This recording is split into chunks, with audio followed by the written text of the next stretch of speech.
The Court of Seven, with a recent loss at the hands of Beelzebub's forces, remain within a few hundred miles of New Antioch. Their praetor, Tashra, has openly denounced all demons not under their banner as the infernal war council begins to splinter. The Heretic Legion, unable to advance on Greece, takes to sea. As they move to form support, per the war council's request, Malkorn, leader of the 13th Legion, realizes that Tashra's forces have mobilized against them. Welcome to Trench Crusade, presented by Miniature Game Montage. And welcome back to Trench Crusade. Today we have an exciting matchup between the Heretic Legion and the Court of the Seven-Headed Serpent. Now, if you remember back to episode 4, both the Heretic Legion and the Trench Pilgrims were decimated in Greece. As such, we are going to remove their exploration and allow them to call for reinforcements, as that was the correct action to take. The Heretic Legion are led by Malkorn, a heretic priest with an automatic rifle, sacrificial knife, and reinforced armor. He has the skill Disengage. Ejim, a chorister, joins him with sacrificial knife and reinforced armor. He has the skill 30 pieces of silver. They hire a new death commando, Hasha, who carries gas grenades, Tartarus claws, and reinforced armor. It also has the Infernal Mark. For troops, Maiden Silas, the artillery witch, is still in the warband. They bring on 2 heretic troopers and a werewolf assault beast. The warband adds an anointed heavy infantry. He carries a hellblade and sword with gas grenades. With 8 fighters, they bank 16 ducats and depart for battle. The Court of the Seven-Headed Serpent are led by Tashra. She carries a Melbranch sword, serpent assault gun, and has reinforced armor. She has the skills Stand Firm and Disengage. Other elites include a Sorcerer Vasago with Burning Inferno and Slave Master. It has the advancement Friends in High Places and Sniper's Nest. A Hunter of the Left-Hand Path joins them with the Bow of Leth, Head Taker, reinforced armor, and the skills Shadow Walker and Range Proficiency. 1 Hell Knight lived from the last battle with an Ophidian rifle and sword, a Pit Locust, now an elite, and for troops they have 2 Yoke Fiends with torture instruments and a Wretched. The court use 6 Glory to add a dreaded Sin Eater. Lastly, they add another Wretched, bringing their numbers to 10. Today's scenario is attritional battle, and the name of the game is simple: take out the other faction to score victory points. For deployment, we'll be using Flank Attack today, and this will allow factions to start up close if they desire. For Glorious Deeds, we have Reaper and Feigned Retreat. We also have Live Dangerously and No Escape, with the last as always in a campaign to win. Before we get started today, I want to give a shout out to By the Same Token. The team was kind enough to send me some of their magnetized tokens to use in our battle reports, and they look fantastic. You'll be seeing them in our battle reports moving forward. As always, I'll leave links for the terrain, the mat, and things below. If you see any rules corrections, just let me know with a comment down below. With forces deployed, let's get ready for Episode 8. Turn 1 is coming up next.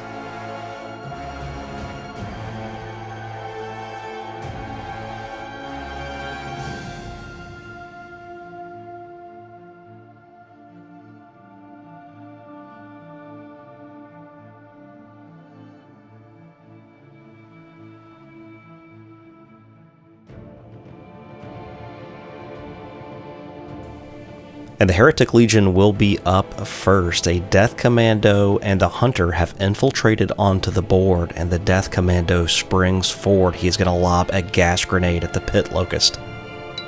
And he lands a masterful shot at plus dice, but the injury roll is at minus dice. It'll do 2 blood markers to the Pit Locust, and then he also does 2 blood markers to the Yoke Fiend.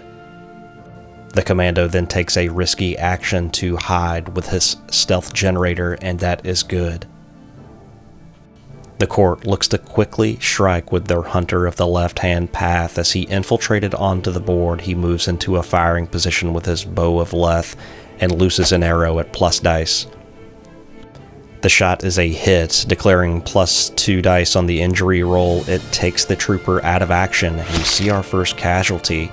He does fail a dash and is now left exposed. And the heretic priest, Malkorn, immediately reacts to this as he moves down into the trenches. He fires his semi-automatic rifle and lands a hit at plus dice. The Hunter has a chest wound battle scar which allows for plus dice on the injury roll, and it takes him out of action.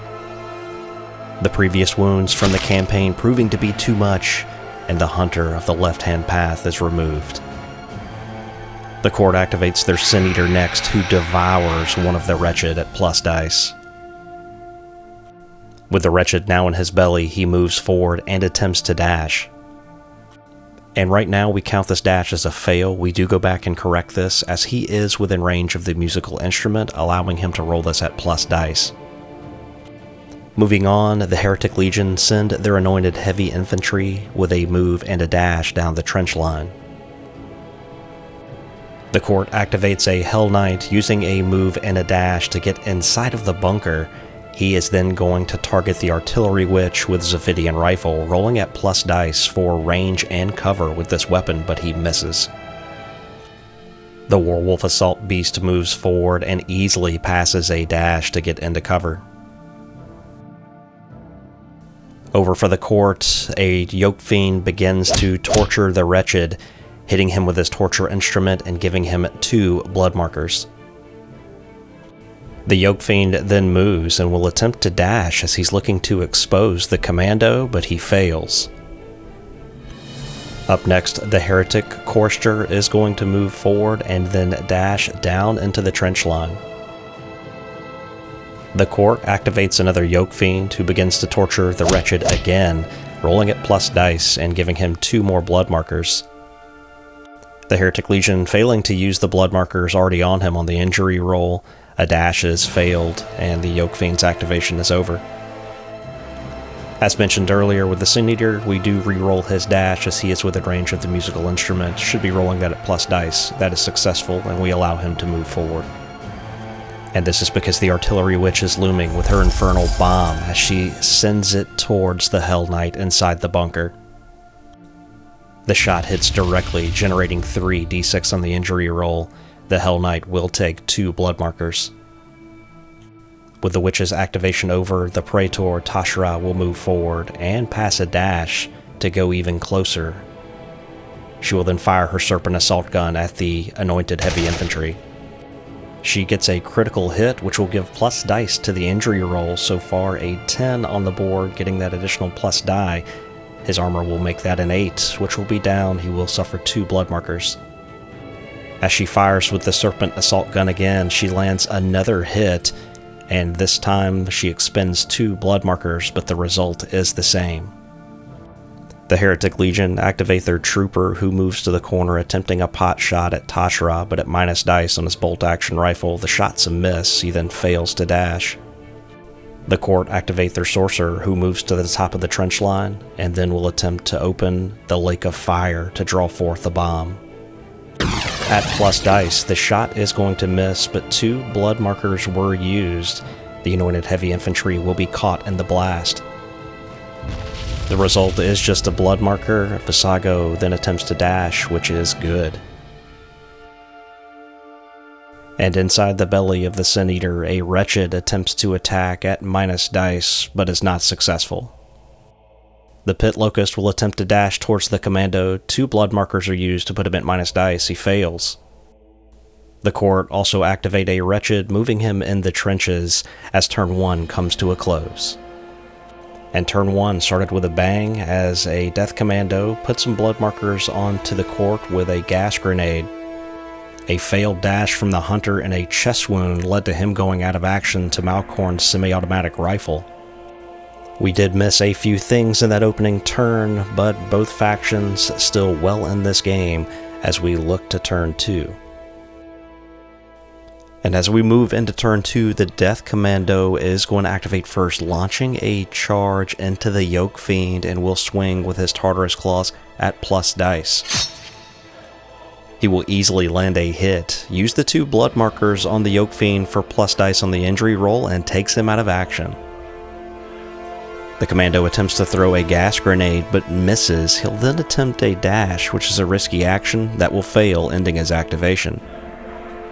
The Court of 7 activates their Praetor, opening fire with the Serpent assault gun, landing a hit. The first shot from the weapon lands a hit, which will convert to a blood marker, The weapon then fires again, landing another hit. The blood markers will be used for plus dice, and it takes the Anointed out of action.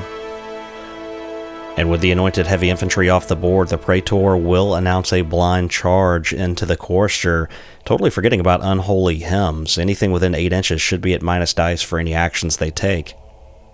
The risky action fails, however, and the Praetor's activation is over, as the Artillery Witch looks to launch another bomb, targeting the Praetor and landing a hit.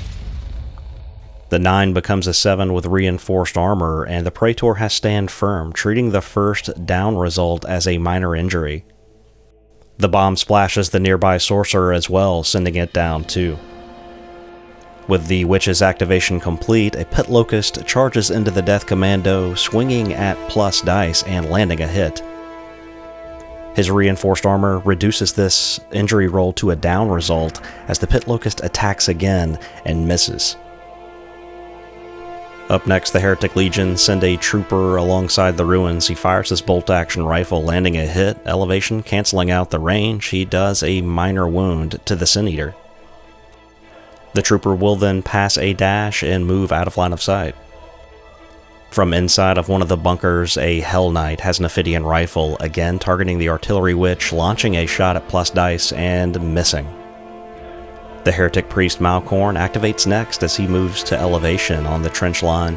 He's going to target the Sin Eater with a semi-automatic rifle and lands a critical hit at plus dice. That generates +1 on the injury roll, which results in just a minor wound. Malkorn then digs into his bag of tricks, casting Puppet Master, which is good. He takes control of the Warwolf and sends him forward 1 inch.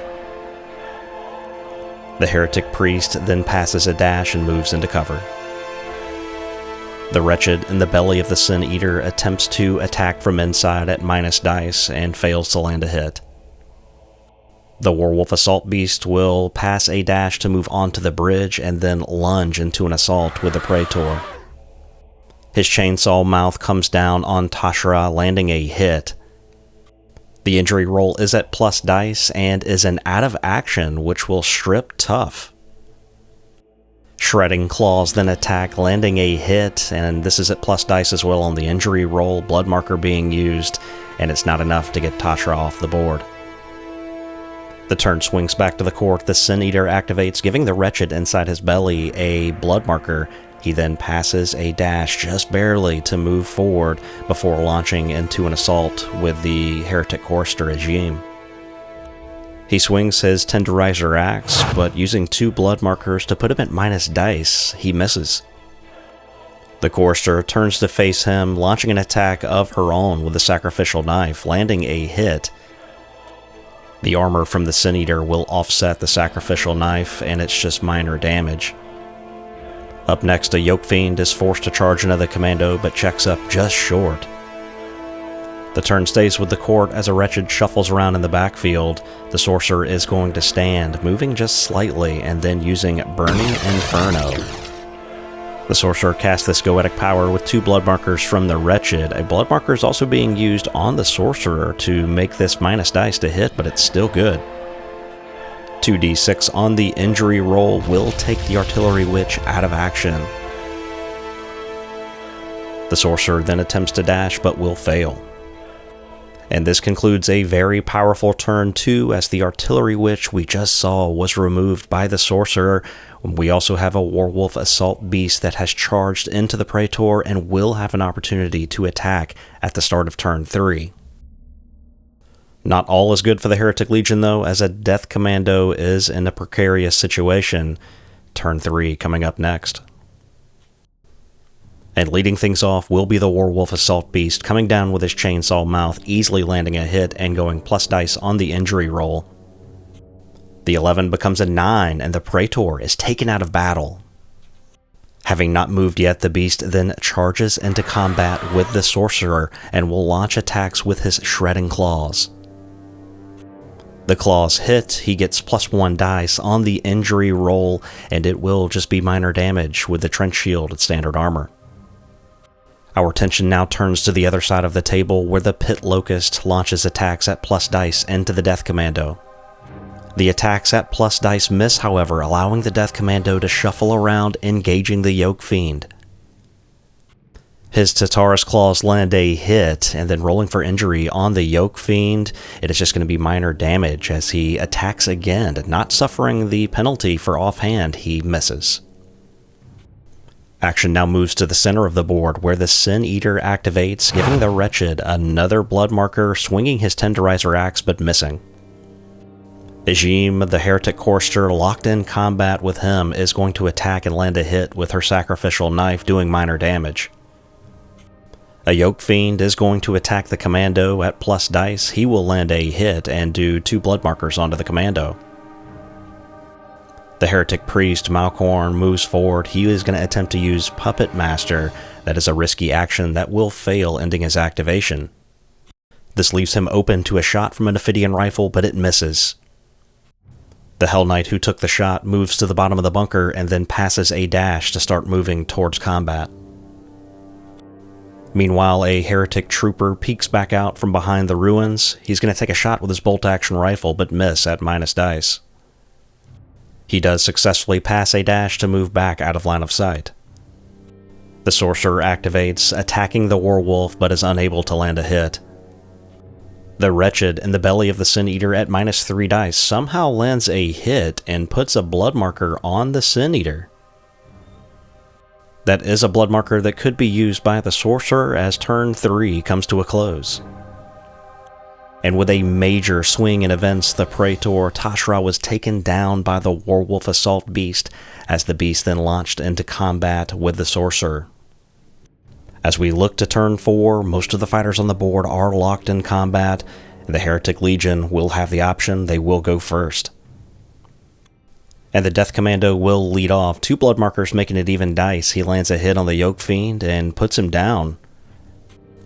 He swings again, landing another hit, and he will blow the blood markers this time, but still can't get him off the board.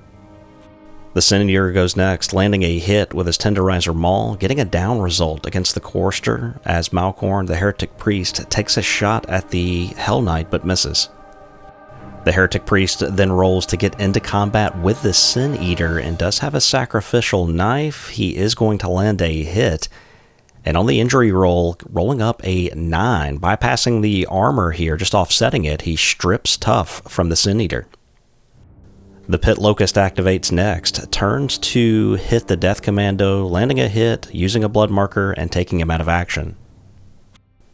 With the Pit Locust now free, he uses a move and attempts to dash to relocate to the center of the board, but that dash is no good. His activation is over. Up next, the Werewolf Assault Beast is going to activate, the Sorcerer posing no threat to him in close combat. Attacking with his chainsaw mouth, he lands a hit. The Sorcerer uses blood markers for Blessings of the Serpent Moon, but it does not matter. He is taken out of action. The Werewolf will then attempt to dash to get into charge range of the Wretched, but he fails at plus dice. Up next, the Hell Knight attempts a blind charge, but will fail the risky action. The Heretic Trooper then moves into a shooting position and misses with his bolt-action rifle. The Trooper is able to dash back out of line of sight. As we have a Yoke Fiend, he is going to move and then fail to dash. The Heretic Chorister activates next with his Sacrificial Knife, attacking the Sin Eater and landing a hit. Using a blood marker, the Sacrificial Knife cuts through the Sin Eater, exposing the Wretched. The Wretched charges into the Chorister. He's going to be at minus dice, and that will miss. The other Wretched begins to run back towards the Yoke Fiend. And another turn now over, turn 4 in the books, and the Heretic Legion now putting the pressure on as the Court of the Seven-Headed Serpent, down their Praetor and Sorcerer, are really on the back foot. It's not over, however, as both factions have to take morale, and the Court of Seven are going to fail with their leader off the board. The Heretic Legion are just going to pass with Malkorn still present.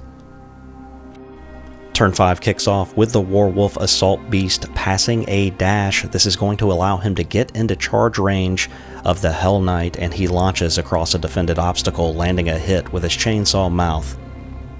Blood markers are dealt to the Hell Knight as he attacks with his Shredding Claws, landing another hit. And using the blood marker, he takes the Hell Knight out of action. A poor wretched activates next, flailing his arms at the chorister, landing a hit. He is unable to get the chorister down as the chorister returns attacks at him with a sacrificial knife, landing a hit and taking the wretched out of action. The court activate their pit locust, but without a lot to do, he is just going to back off as turn 5 comes to a close. We do go to morale for the court of 7. They are going to pass. The Heretic Legion are going to pass morale as well. The battle does end after 5 turns, and the Heretic Legion will be declared our victor today. With the Warwolf Assault Beast absolutely doing work in this one, eliminating the Praetor, eliminating the Sorcerer, and eliminating a Hell Knight, the Heretic Legion are going to cruise to victory today. And this was an absolute fantastic battle. I hope you enjoyed watching it as much as we did making it. Let's get over to the post-game and find out what happened after. Alright, and in the post-game, the Heretic Legion had an anointed that did not make it through the battle. The rest of the fighters made full recoveries. For the court, a Praetor did suffer severe nerve damage. The Sorcerer has dark memory, but he also causes fear, so this may not affect him in the campaign moving forward. Unfortunately for the Hunter, he suffered his 3rd battle scar and will be dead. For promotions and advancements, the Heretic Priest did gain the skill Assassinate. The Warwolf Assault Beast was also promoted, which was fitting for this game. The Praetor Tashra gained the advancement Range Proficiency. In Exploration, the Heretic Legion did explore, getting 150 ducats, 20 of which were from 30 pieces of silver, and they get 2 glory. They rolled up a 13 and did not find anything in Exploration. The court, on the other hand, found a ruined church. They will get 190 ducats and 4 glory after reporting that to their superiors. And that brings our presentation of Trench Crusade to a close. Really appreciate you watching. Supporters Club, your names are on the screen now. That's by no means necessary. If you've watched the video this far, you've done more than enough to support the channel, so thank you so much. Just your viewing allows us to create these immersive battlefields and bring these games to life. We will see you in the next one. Take care.